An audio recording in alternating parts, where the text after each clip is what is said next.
Kuna debate imekuwa ikiendelea ya mashule kufungua, na kama stakeholder katika kaunti ya Narok tunataka kusema tunaunga mkono ile wadau katika wizara ya elimu wamesema kwamba mashule yasifunguliwe sasa.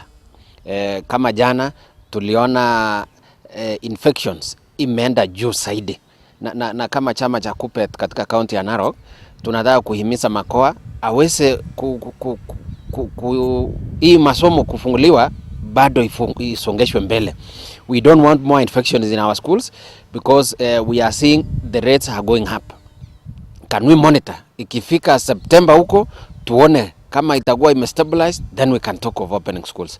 But as of now, we want to go with what our leaders in the union are saying, that we postpone the exams. Exams are not urgent as such.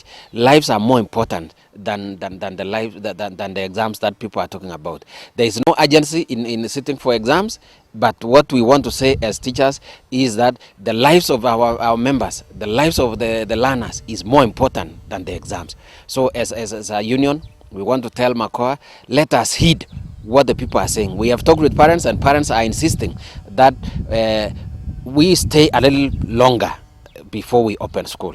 Of course, we are aware that we don't have enough infrastructure to accommodate the social distancing that we have been talking about. Issues of social distancing is a challenge. You remember we have the 100% transition that was rolled out 2 years ago, and there is an influx of students in school. So if we talk about having the Form 4s and Class 8, we may not even accommodate them. We don't have enough teachers to gather for these ones. And you remember some of the schools were made quarantine centers.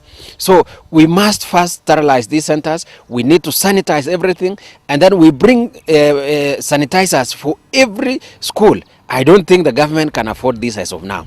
So if we must push these things, let the government prepare enough. And preparation may go up to September or even October. So we still urge the government to heed what we are saying.